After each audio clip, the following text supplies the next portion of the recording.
bà lên con hóm của vậy sạch sau bà lên sạch sau rồi bà lần á sạch បាទជំរាបសួរពុកម៉ែបងប្អូនបរិសុទ្ធជាទីគោរពរាប់អាននេះគឺជាជំងឺផ្សិតណាដែលកើតឡើងចំពោះបរិសុទ្ធយើងជំងឺផ្សិតគឺនៅពេលវាកើតឡើងវាឡើងសសឬក៏រលាកឡើងក្រហមប្រដាប់ភេទរបស់យើងហ្នឹងឡើងក្រហមឬក៏វាប្រេះស្បែកគ្រប់ចុងលឿងរបស់យើងហ្នឹង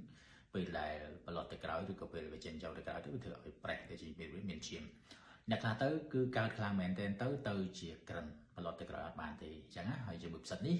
អ្វីត្បិតតែវាមិនប៉ះពាល់ភ្លាមក៏ប៉ុន្តែវាមានផលប៉ះពាល់រយៈពេលវែងសម្រាប់ផលប៉ះពាល់រយៈពេលវែងបើសិនជាយើងអត់ព្យាបាលទេគឺវាធ្វើឲ្យផ្សិតហ្នឹងវាអាចជ្រាបរាលដាលទៅក្នុងប្រព័ន្ធរាងកាយរបស់យើងហ្នឹងវាអាចធ្វើឲ្យស្លាក់ណាទៅដល់ឈឺស្លាក់ដៃស្លាក់ជើងឈឺសាច់ដុំវាអាចរាលដាលទៅលាកកាពះពោះវៀនហើយយើងប្រើថ្នាំកាពះពោះវៀនអត់ជាអញ្ចឹងហើយវាអាចជ្រាបទៅដល់កំពង់កណ្ដាលណាញ៉ាំឲ្យអត់ឆ្ងាញ់ចេញផ្សិតសសកំពង់កណ្ដាលញ៉ាំអត់ឆ្ងាញ់ឬក៏វាអាច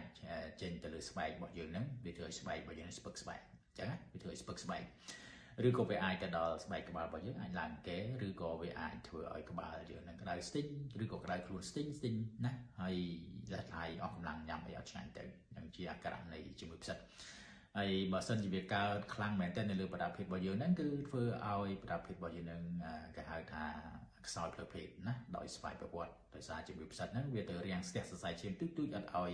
សារធាតុចិញ្ចឹមឬក៏ឈាមនេះចូលក្នុងប្រដាប់ភេទយើងដើម្បីធ្វើឲ្យរឹងមាំបានទេសម្រាប់បុរសណាចឹងដើម្បីព្យាបាលជំងឺផ្សិតនេះហើយសម្រាប់បុរសជាពិសេសគឺក្នុងករណីធ្ងន់ធ្ងរគឺមានរូបផ្សិតវាចូលទៅក្នុងចរន្តឈាមរបស់យើងអាហ្នឹងគឺធ្ងន់ធ្ងរហើយកាលណាចូលក្នុងចរន្តឈាមរបស់យើងទៅគឺធ្វើឲ្យរាងកាយរបស់យើងទ្រុឌទ្រោមគ្រប់រាងកាយគ្រប់សរីរាង្គកាយហ្មងដោយសារវាអត់មានសារធាតុអីចិញ្ចឹមទៅហើយឈាមឆាប់កកអញ្ចឹងណាវាធ្វើឲ្យលះលហើយអស់កម្លាំងញ៉ាំអីមិនឆ្ងាញ់គេងបានក្រៅណាក៏ហល់កាហាយណានឹងក្នុងខ្លួននឹងធ្វើឲ្យយើងពិបាកទ្រាំអញ្ចឹងហើយអាចឆែកមើលមិនដឹងថាឈឺអីអញ្ចឹងណានឹងចឹងសម្រាប់ការព្យាបាលជំងឺផ្សិតសម្រាប់ចំបៃពីយើងមានថ្នាំលាបផងយើងមានថ្នាំផឹកផងចាថ្នាំលាបព្យាបាលពីក្រៅហើយថ្នាំផឹកគឺយើងផឹកព្យាបាលពីក្នុងសម្រាប់ប្រភេទនេះគឺ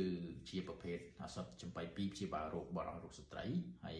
មានប្រសិទ្ធភាពក្នុងការព្យាបាលជំងឺផ្សិតពីខាងក្នុងអញ្ចឹងយើងផឹកព្យាបាលពីខាងក្នុងមក